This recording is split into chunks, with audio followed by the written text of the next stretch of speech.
Do you check the news regularly? Yeah, I do.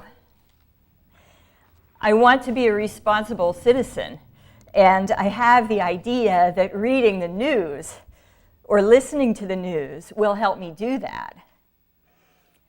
But whenever I check the news these days, I'm afraid. I'm mad, sad, outraged, and scared. Perhaps some of you feel the same. I mean, we're all coping as best we can, but we can't completely hide, and we actually don't want to completely hide from the events of the world. But it's so scary that my friends, several of my friends, have told me they feel we're living in a time now that parallels 1930s Germany. And this is so scary that I can't even imagine it. It just makes me go numb. But intellectually, I see the danger.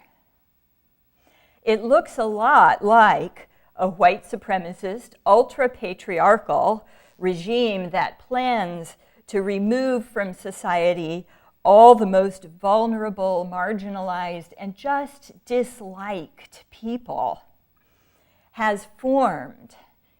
It is forming, and in some ways it's been with us all along, but it's really powerful now in our nation.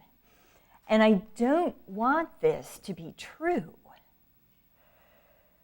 But when I see things like parents and children being separated by federal policy, refusing asylum to victims of gang violence and domestic violence, that really does scare me.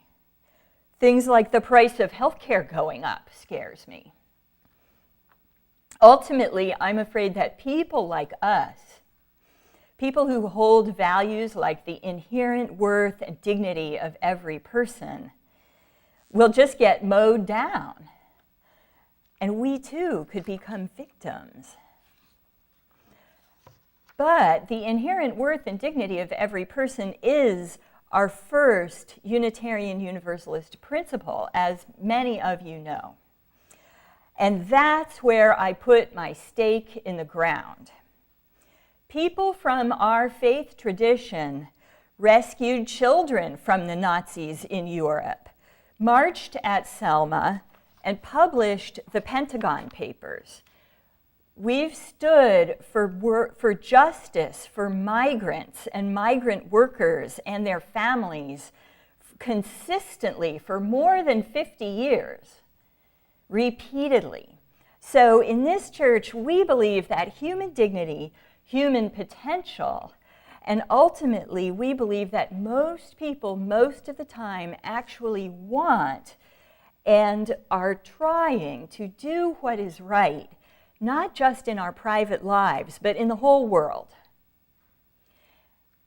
But there's always been times when this belief, our belief, did not hold sway in the halls of power. This is not the first time. The 1930s was certainly one of those times. Because, and now we see it again, that many of our leaders, not just one, but a whole swath, believe and govern as if people are selfish and depraved and sinful by nature, who believe that truth-telling and unselfish love are delusional and cynical ideas, and that material wealth is what we should really worship. And anyone who doesn't conform to that deserves to be belittled and destroyed. And this is what we're up against. So we have a problem, right? But I want to take us a little farther back in history, and I want to go back to the time before the Civil War, where there are also some parallels.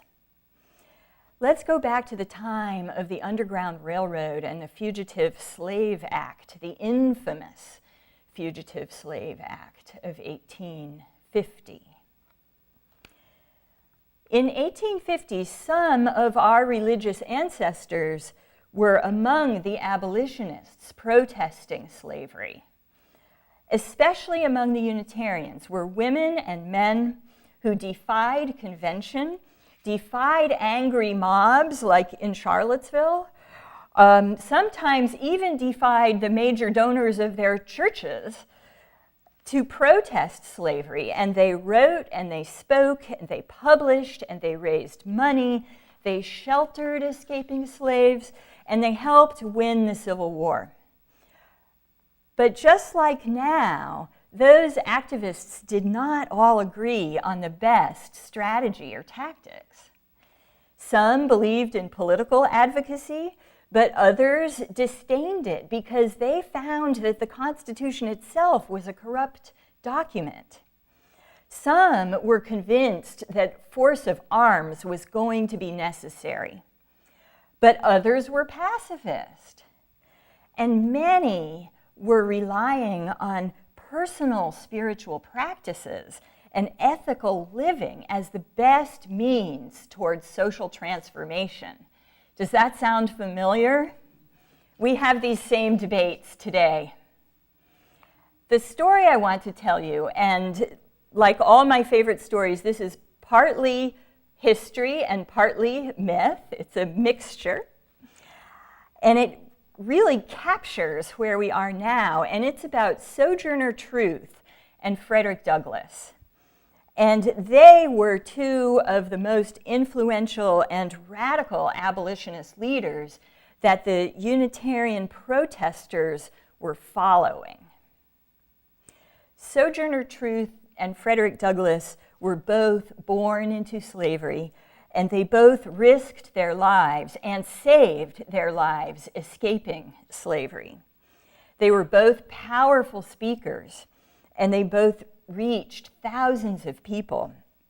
And Sojourner Truth, in particular, was deeply religious.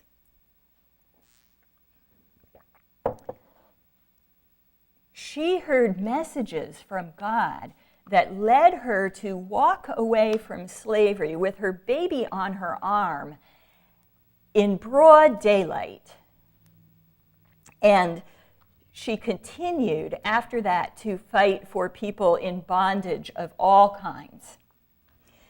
She knew from direct personal experience that a loving God was at work through people who lived and acted with love in the world.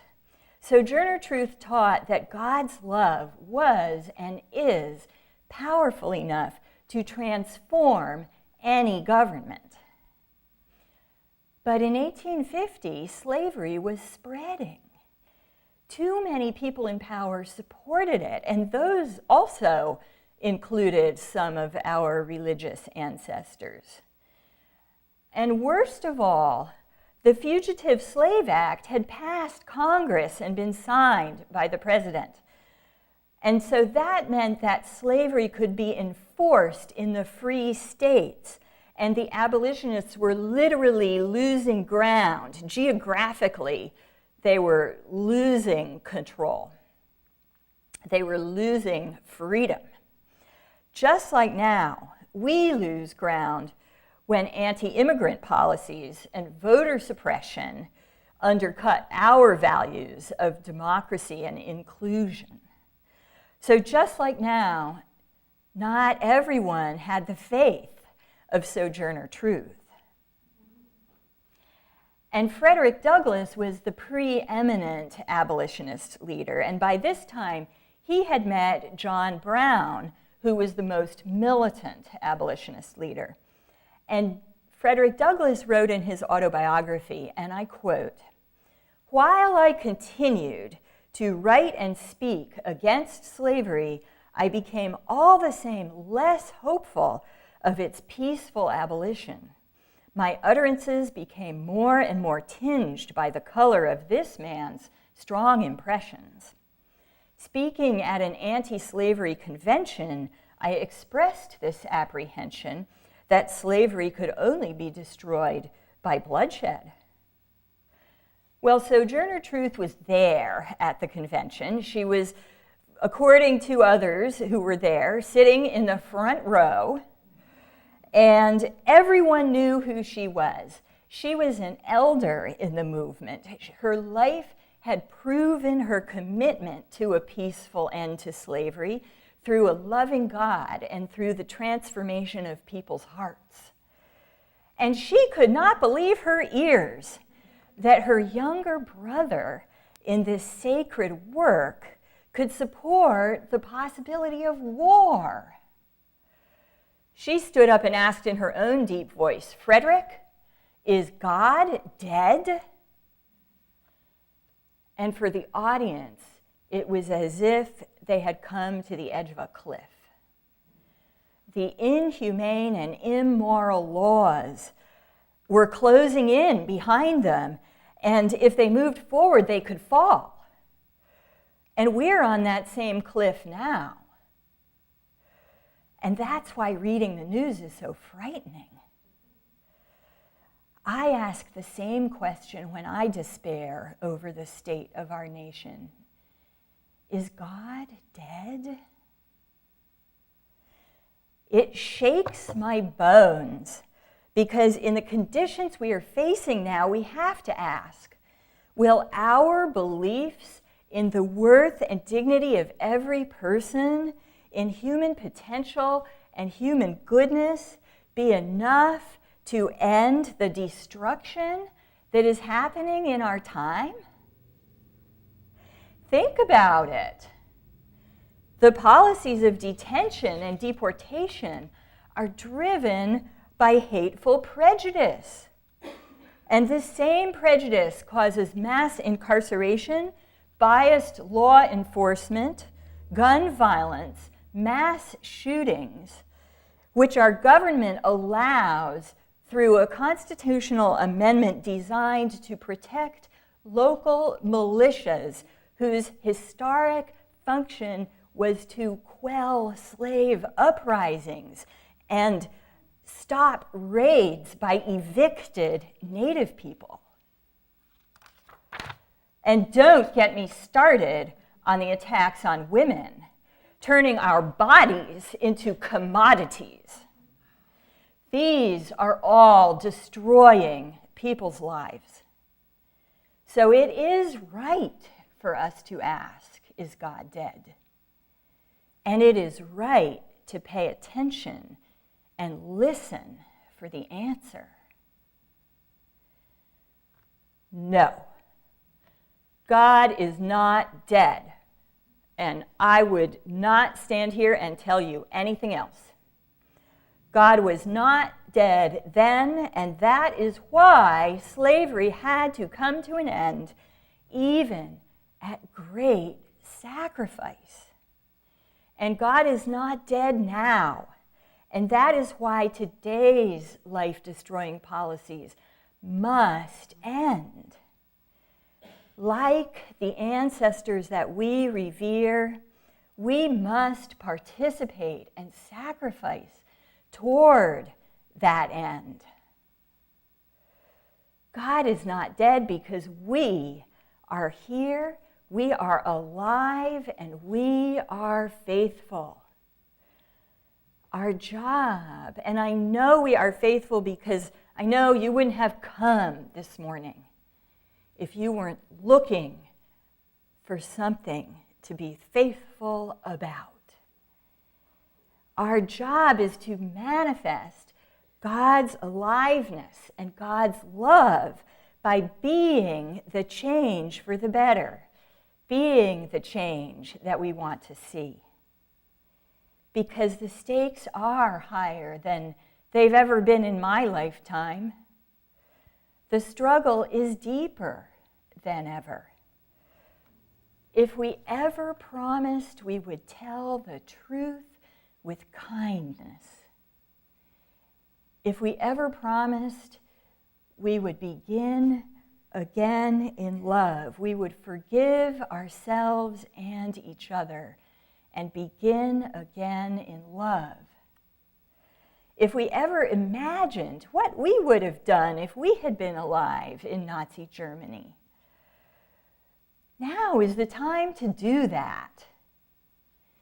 Now is the time to proclaim loudly from the rooftops that black and brown lives matter. No one is illegal. Every body is sacred. And love is love for everyone. No holds barred. Now is the time to make safe places for people who aren't safe. Offer sanctuary. Organize for unbiased local policing.